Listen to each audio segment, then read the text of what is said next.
Le Togo, nous allons en parler donc dans les deux dernières parties. On va évoquer cette affaire, l'affaire dite Adjekli ou affaire Petrolgate pour certains. Selon les révélations du journal L'Alternative, il y a de gros détournements dans la commande des produits pétroliers. Le journal les a estimés à entre 400 et 500 milliards de francs CFA. La famille Adjekli a porté plainte pour diffamation. L'affaire est en justice depuis plusieurs semaines déjà. Hier, c'était également le procès. Les avocats de la défense ont quitté ce procès. Nous allons tenter de comprendre tout cela. Et nous avons invité l'avocat de la famille Adjekli, maître Éric Emmanuel Sosa, très connu sur ce plateau. Maître Sosa, bonsoir. Bonsoir. Merci à vous d'être là pour nous aider à mieux comprendre cette affaire. J'avoue que on pourrait nous faire le reproche de ne pas faire du contradictoire. Notre objectif, ce n'est pas d'attaquer X ou Y, c'est de comprendre. Et nous aurons également le temps d'inviter les avocats de l'autre partie. Donc, face à vous, les deux invités sont là, Firmin Teko Agbo et David Jagbavi, qui vous poseront aussi des questions. Maître Sosa, il y a eu donc notre round du procès, c'était hier, vous y étiez. Alors, ce que nous, on apprend, c'est que les avocats de la défense ont quitté le procès. Vous confirmez ça? Qu'est-ce qui s'est réellement passé? C'est exact. Ils ont quitté le procès, motif pris de ce que, ayant demandé la comparution personnelle de la victime de la diffamation, et que cette comparution n'était pas possible, et d'ailleurs n'était pas exigée par le Code de procédure, parce que c'est une grande avancée de notre droit aussi. Lorsque vous êtes diffamé, vous n'êtes pas obligé de venir répondre à votre diffamateur. C'est votre diffamateur qui répond de ce qu'il a écrit ou dit sur vous. Donc, on ne comprenait pas. D'abord, le procès a commencé encore sur des artifices procéduraux. On a d'abord voulu, par une question préjudicielle, voulu lier l'affaire de la diffamation à une autre affaire, en nous faisant comprendre qu'il y a la Ligue togolaise des consommateurs qui a déposé plainte et qu'il fallait qu'on attende l'issue de la plainte de la Ligue togolaise des consommateurs avant d'instruire le procès en diffamation. On a essayé de leur expliquer que ce n'est pas comme ça que cela marchait. Un journaliste, avant d'écrire un article, s'assure d'abord de la véracité des faits qu'il veut publier, fait un travail sérieux d'enquête, éventuellement un travail contradictoire, et il évite dans ses propos l'animosité contre la personne qu'il met en cause. Dans le dossier qui nous concerne, aucune de ces conditions n'a été remplie.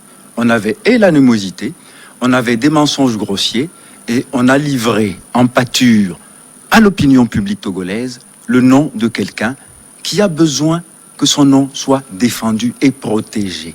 C'est de ça qu'il s'agit d'abord. C'est pour ça qu'on a fait un procès en diffamation. Et c'est d'ailleurs l'une des raisons fondamentales pour lesquelles on a dépénalisé le code de la presse. Avant, on mettait les journalistes en prison. Je suis parmi pas les premiers, mais en tout cas, je me suis toujours insurgé contre cela parce que ça peut donner lieu à des dérives inquiétantes.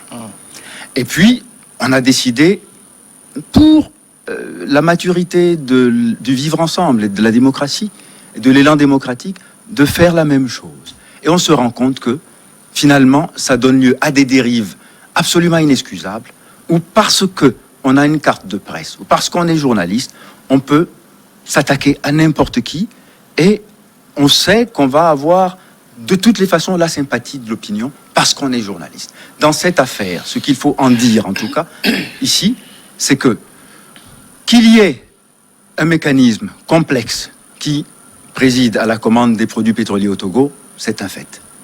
Mais vous ne trouverez pas, même après les audits, parce que j'entends encore dire, et on continue de diffamer à longueur d'antenne et d'articles, que mon client, c'est-à-dire Fabrice Adjekli, serait au cœur d'un système. Il faut quand même que, de temps en temps, on fasse un travail sérieux. Et le journalisme que je respecte, c'est le journalisme qui, d'abord, s'approprie les vertus professionnelles. Les vertus professionnelles, c'est quoi? Parce que la démocratie a besoin de la presse. On n'appelle pas le quatrième pouvoir, la presse, le quatrième pouvoir pour rien. Parce que toute démocratie dans laquelle vous avez une presse qui est avariée, qui donne des produits avariés à la population, intoxique la population.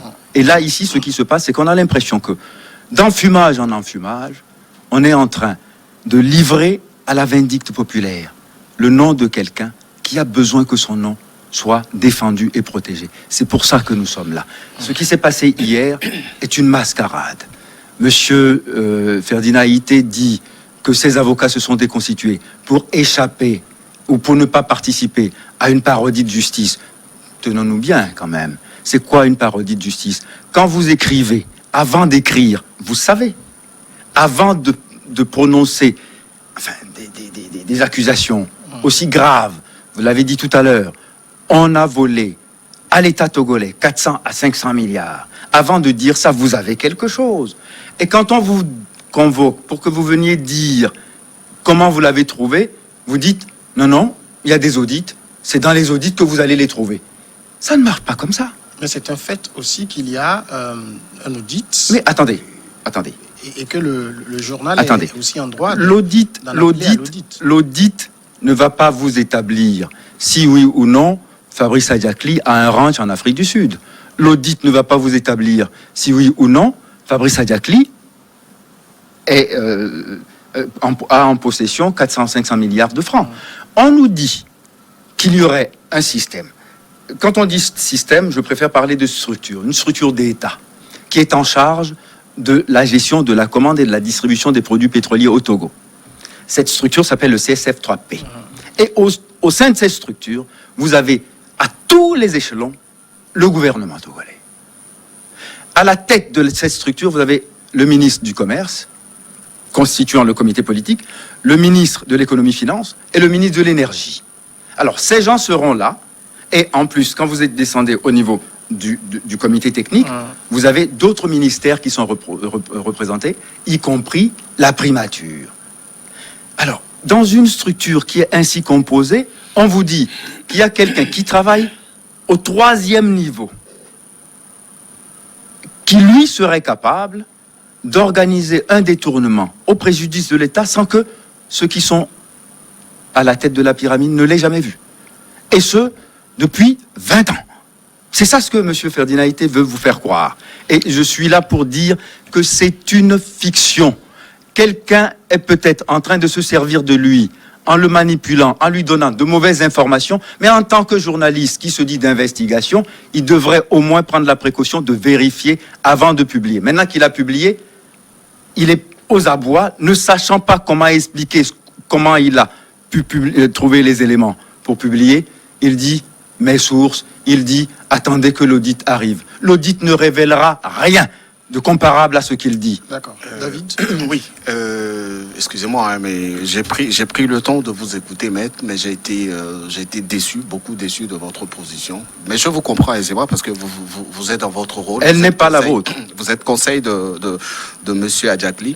Mais je voudrais que vous ayez un minimum de respect pour la presse togolaise parce qu'elle est professionnelle, cette presse. Et quand vous parlez de Ferdinand Haïté, quand vous parlez de son journal, quand vous parlez du travail qui a été abattu pour sortir ce dossier, je voudrais vous demander en toute humilité d'accorder le minimum de respect pour le travail qui a été fait et qui a été publié dans le journal de Ferdinand. Dire que Ferdinand, enfin que le journal L'Alternative a fait un travail dérisoire qui ne reflète pas la véracité des faits, je pense que vous allez un peu trop vite en besogne.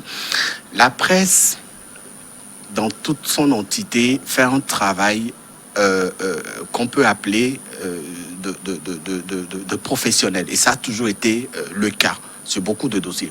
Aujourd'hui, c'est Fabrice Adiakli. Il y a eu d'autres dossiers sur lesquels l'Alternative était revenue, qui a permis aux Togolais de découvrir la magouille qui est organisée dans la gestion de certaines sociétés, etc. Et ce n'est pas seulement qu'au Togo. En France, tous les jours, aux États-Unis, tous les jours, il y a des dossiers qui sortent dans les presses et qui permettent au pouvoir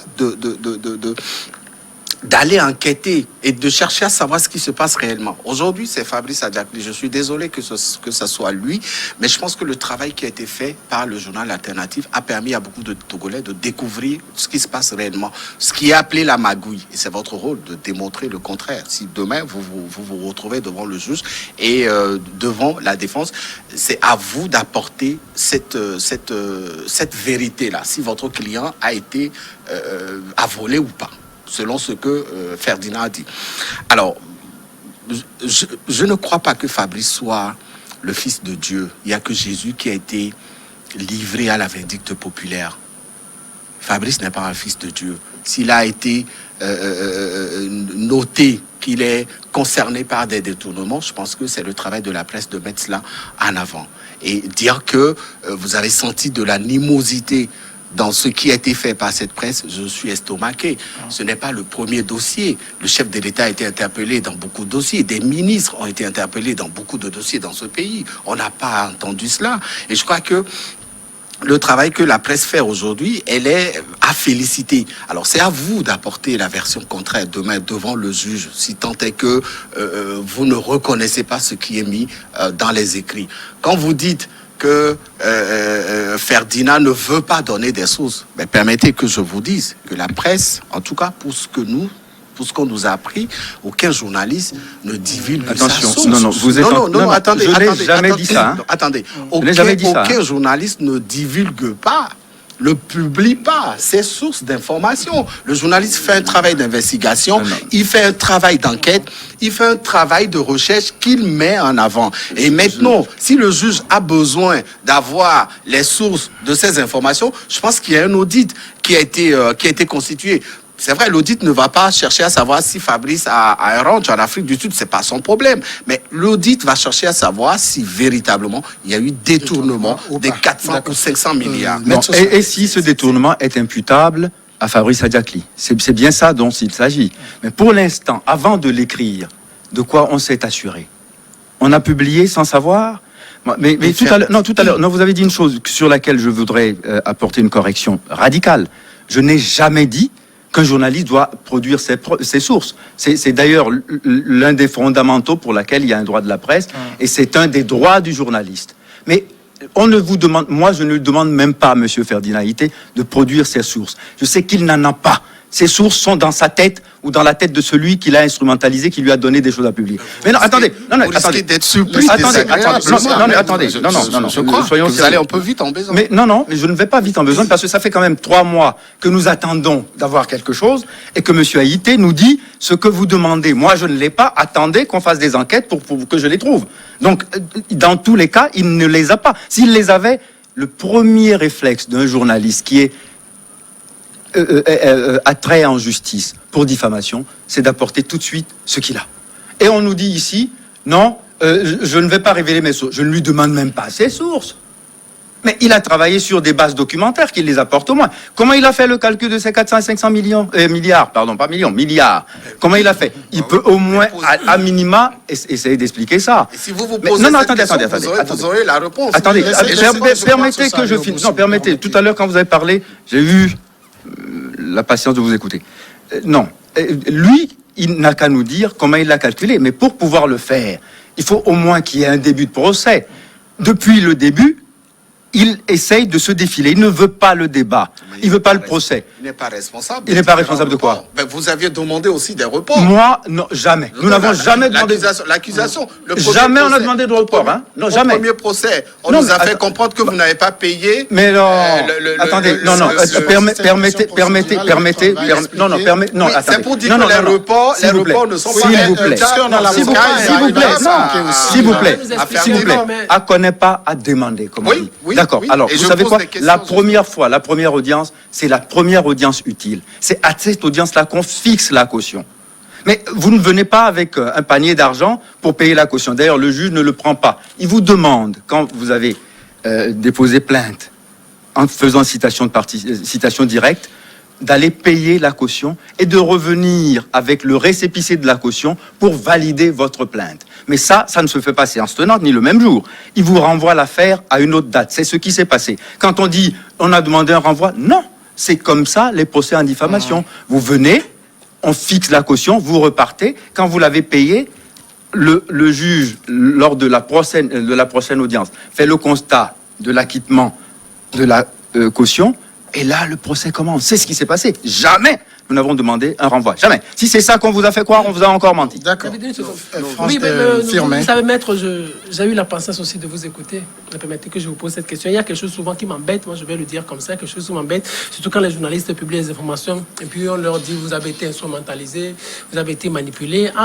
Entendre maître sur ça, c'est comme Ferdinand était, il y a quelqu'un qui était quelque part, et il l'a appelé, lui a remis un dossier et lui a dit allez publier. Bon, c'est ce que on croit en suivre. C'est votre interprétation. Oui, c'est ça en fait. C'est ce que vous avez dit. C'est comme il a utilisé le mot instrumentalisé par quelqu'un. Oui, qui lui donne de fausses informations. Oui, c'est comme insulter notre responsabilité. C'est comme on n'est pas assez mature pour faire notre travail. Si nous venons, maître, s'il vous plaît, si nous venons ici, c'est parce qu'on nous voit responsables. On a jugé que nous sommes des gens responsables. C'est pour cela qu'on nous invite. Vous ne nous considérez pas comme responsables. Vous ne vous tiendrez pas devant nous. C'est parce que vous respectez notre responsabilité. Alors nous demandons ce que vous teniez aussi à la responsabilité de Ferdinand Haïté. Nous considérons que c'est un journaliste, il est responsable de ses actes. Moi, je ne vois pas que quelqu'un puisse le manipuler, lui remettre des informations à aller publier. Parce que, pourquoi je le dis? Parce que quand moi aussi, j'ai eu cette même affaire, en quelque sorte, au tribunal, pour histoire de diffamation, oui, sur le plan politique, avec Jean-Pierre Fabre. On nous avait dit, on a dit sur toutes les plateformes qu'il y a quelqu'un qui était là, qui m'a remis une information, qui m'a remis beaucoup d'argent, et qui m'a demandé d'aller publier cette information sur X ou sur Y. Ce qui n'est pas vrai. Donc, on peut reprocher peut-être, vous pouvez reprocher des choses à Ferdinand Haïté, mais dire que c'est quelqu'un qui est instrumentalisé, parce que c'est son mot, il a sorti ce mot-là. Pas quelqu'un qui lui a, pour le citer, instrumentalisé, pas quelqu'un qui lui donnait de fausses informations. De fausses informations, là, à ce niveau, c'est comme vous insultez toute la presse, vous insultez la responsabilité de toute la presse. Cela, on n'en est pas d'accord, maître. Bon, vous permettez? Oui, parce qu'à chaque fois, j'ai toujours cette impression-là. Vous savez quoi? Vous avez, malheureusement, un réflexe corporatiste. Dès qu'on dit quelque chose, écoutez, dans toute profession, il y a ce qu'on appelle l'autopolice déontologique. Si vous ne la faites pas, personne d'autre ne la fera à votre place. Et admettez qu'il arrive aussi dans votre profession que des confrères déraillent, que des confrères soient en infraction avec votre code de déontologie. Vous ne pouvez pas dire systématiquement, parce que ici, j'ai comme adversaire un journaliste que j'accuse de m'avoir diffamé. Vous comprenez? Donc, à partir de ce moment-là, c'est son travail que je questionne, mais ça ne vous concerne pas, vous, Firmin Tekoabo. Vous faites un travail impeccable, remarquable, par ailleurs, et pour lequel on n'a que des lauriers adressés. Ça, c'est vous. Vous aussi. Vous faites un travail qui est irréprochable à tout point de vue. Non mais attendez, oui. Vous êtes honnête? Pourquoi pas? Écoutez, je n'ai pas eu à connaître beaucoup de vos travaux. Mais bon, quand même. Non mais je suppose qu'avec ce que vous avez dit tout à l'heure, vos présupposés professionnels vous permettent à chaque fois d'être dans les clous de la ligne déontologique. En revanche, je dis et je répète ici que votre confrère n'a pas respecté ces minimaux. Admettez qu'on le dise. Dès qu'on on attaque. Parce que, oui, aller en justice, c'est attaquer. D'accord. Le travail d'un journaliste, vous pensez que c'est toute la presse togolaise qu'on insulte? Non. Sinon, il n'y aurait même pas de droit de la presse, il n'y aurait pas de procès de diffamation. Donnez-moi juste une minute. On va aller à la courte pause et on revient.